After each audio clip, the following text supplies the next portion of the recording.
Hello and welcome to this tutorial. In this tutorial I want to show you the simple traffic system where the cars are stopping to avoid collisions. So let's go. For this tutorial we will use the path calculation system, of course link is in the description. So let's start up with open up our AI car from the last tutorials where we have our event tick with the get path function that calculates the set steering input here and the control speed function. Also, I added up this stop function where we just set the throttle input to 0 and the handbrake input to true, and the drive function where we set the throttle input to 1 and the handbrake to false.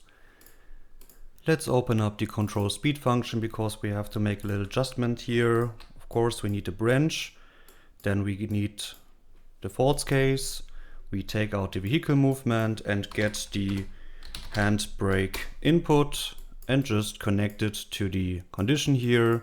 In this way, when the handbrake is true, we do nothing here, so we don't calculate the speed, of course. If we don't have the handbrake input, we calculate the speed. Compile and save this. So let's go back to our event tick. First of all, we go to the viewport, select the mesh and add the box collision. Let's move this in front of the car, open up the details. In my case, I tested this with the scale of 7 and 3. Of course, you can play around with the value. This represents later the radius where the car should stop.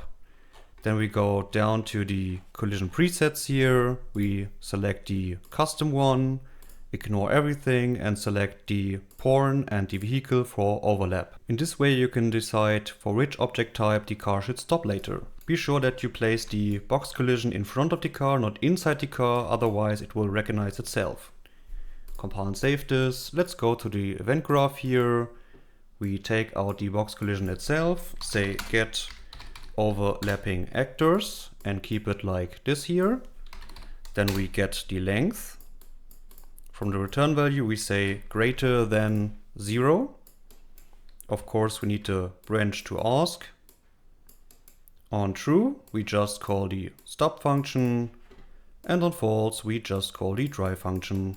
So every time the tick event is triggered, we check if something is overlapping with the box collision, then we stop, otherwise we drive. Compile and save this. Let's see if this works. I placed a third-person character here inside the world so we can play with him. Let's go on the street. The cars stop in front of us. The second car is stopping for the first car. When we get out of the way, they continue driving.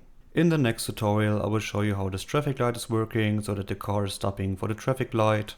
The second car is stopping because of the box collision and the traffic light is turning green, so both cars are continue driving. So I hope you enjoyed the tutorial. If you have any questions, please let me know, and yeah, goodbye.